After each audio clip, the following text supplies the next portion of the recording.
How do I know if working with a creative arts therapist is right for me? It's a great question. We'll answer that in 5 minutes or less on this week's Small Talk, brought to you by MyWellbeing. I'm your guest host, Faith Bowen, and I'm an art therapist.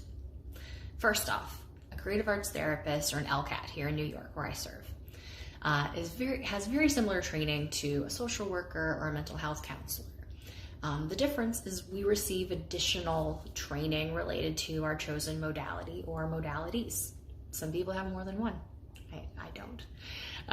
Now, this could be visual art like me, dance, drama, poetry, music. Just like any other therapist, we're going to meet you where you are. Now, we do talk therapy, cognitive behavioral therapy, DBT, and other quote-unquote traditional methods. But we also bring in our modality for therapeutic use. For example, if a client and I are working on releasing control, we might move our art making from pencils to watercolor. Something a lot more controlled, a medium that's a lot more controlled, that you can erase and start over as many times as the paper allows, to something more fluid where you have less control, and to see how that feels and how that kind of changes their perspective. Who do creative arts therapists work with? Everyone. We work with all populations, ages, and diagnoses. The approaches we take might depend on who we're serving. I'm more likely to use crayons or simple drawing materials working with children, and I might offer things like collage or mixed media to veterans if I work with them, just because the needs are a little bit different. Now, do you have to be an artist or a musician or an actor, anything like that, to work with an LCAT? Absolutely not at all. We don't even care if you're good at the modality. If you notice a change in how you're feeling or how you're processing, if you enjoy doing it, if it brings a new understanding of yourself, that's our aim.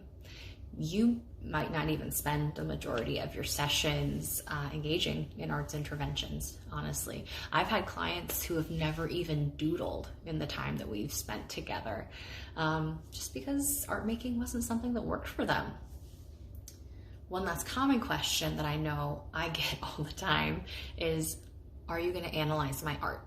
Or can you tell what's going on based solely by looking at my artwork?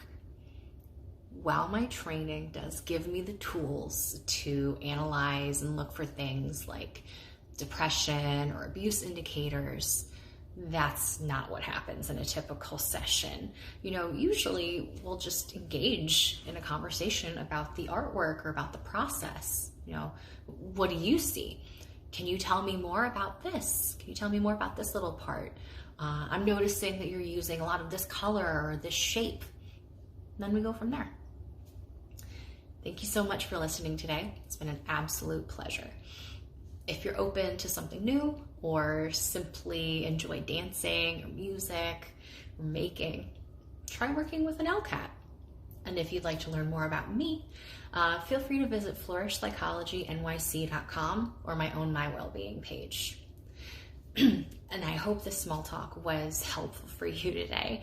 Feel free to comment, to add your voice to the conversation, and share with friends who you think might benefit from our talk today. Till next time.